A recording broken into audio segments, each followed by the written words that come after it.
Hey guys, so I have another Lego set for you today, and that is the Phantom. It is ages 7 to 12, set 75048 with 234 pieces. This retails at the Lego store for $24.99, I believe, which is pretty hefty for a set this small. Also including the fact that Lego has the most expensive prices for their sets. If you're going to get them cheap, get them at Walmart. That's the cheapest I think you can find Legos on retail. So, just taking a moment to go up and looking at the packaging. They do obviously have the new Rebels packaging for the Lego set, which is very cool. The rest of the Legos are done in the Mission Series Darth Vader that I think everybody hates because it reminds us all of badly articulated figures.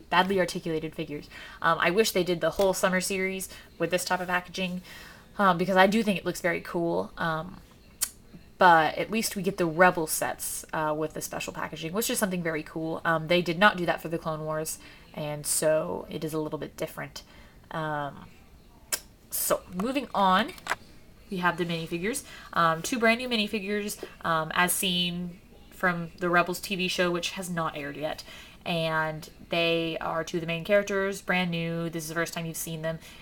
We have Ezra Bridger and C110P, hello dyslexia, aka Chopper. And so I'll start with Chopper. He is my favorite out of this set, out of the two. As you can tell, he's a scaled down size of an astromech droid. I believe he's based on the concept art of R2-D2, at least with the size proportions. I know the R2 in McCoy's concepts were much smaller. He actually talked as well, which they ended up getting rid of that, obviously, in the final cut. But he's so cute. He has like little legs. He's like a little dwarf. I love it.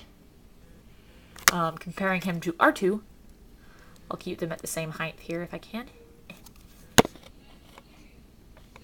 That's their height difference. He's so cute. I like him so much.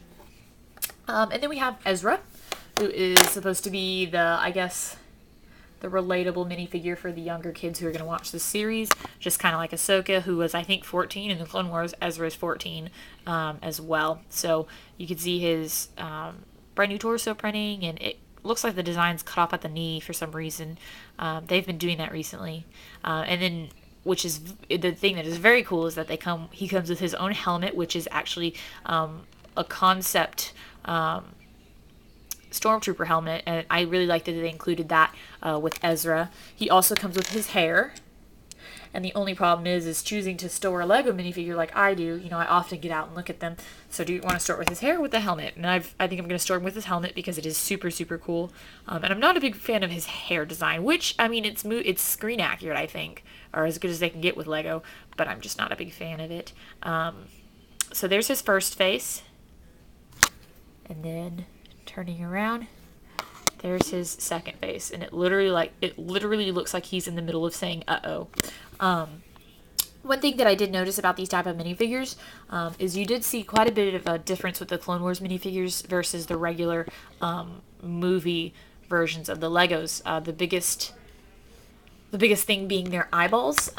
With the Clone Wars eyeballs, they've got color and they're a lot bigger. You could tell if somebody had like purple eyeballs or blue eyeballs or brown eyeballs because you could see their irises.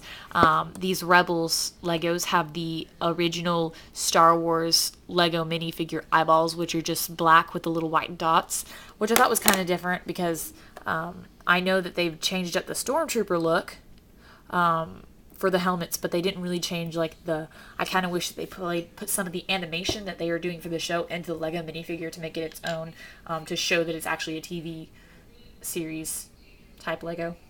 Anyways, that's my rant. So there are the minifigures. Other than that, those are the only good parts about the set, let me say. A lot of people do not like this set. For one, it's kind of hefty on money, and it's just, I don't know. The design isn't great, and it's not Lego's fault. It's basically the show. This is pretty much how it looks. It is actually fits inside of the Ghost, which is the big ship based on kind of like the Millennium Falcon. So the Phantom is like its little pilot ship, and it's just, I don't know, it's blocky, and I mean, I'm just not a big fan of it. I don't like the way it looks. for multiple reasons, and I'll go into them here in a minute. First off, you have the two blasters on the front that don't do anything. They're just for looks. You have the cockpit, which opens and you can put Ezra in, and it's got a sticker there. You can fit him in with both his helmet and his hair, though his hair does fit a lot better. This is a sticker, and that is a sticker. And that's a sticker up front.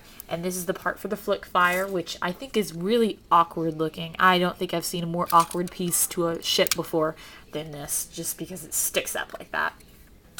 Here are the engines in the back. And then you're like, where are the wings? How does it fly? Basically, these things fold down. This is how it's going to fit into the ship. They're going to curl up, and it's going to, fit into the ship kind of like that. But basically, the wings fold down in two parts. And it flies like that. I still think it's really awkward looking, and you can't land it like that, or they'll just go flat. It doesn't really have any landing. I mean, I wish that there were, I don't know. I guess there can't really be pegs or it would look awkward, but you can't land it like that, which kind of sucks.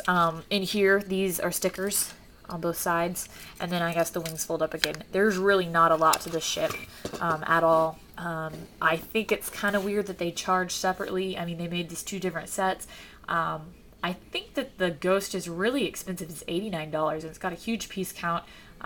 Some people like the ship, but I think it's really bulky looking. I don't know. I'll have to get it myself and see. But and the last feature to this set is this little panel can flip up, and then that's how you're going to pull off the top, which just kind of rests there.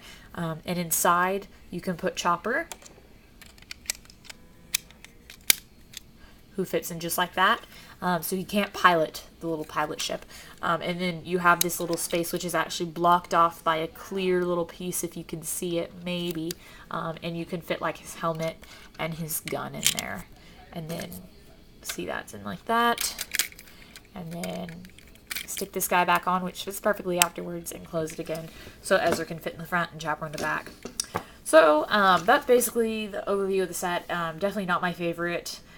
This is one of the only two Rebel sets that's out right now. Definitely got, obviously, for the minifigures, and it is the cheapest set that has been in the summer wave. Anyways, so basically that is that, and I hope you found this review helpful, or something, hopefully. And stay tuned for more videos, guys, and thank you for watching, as always.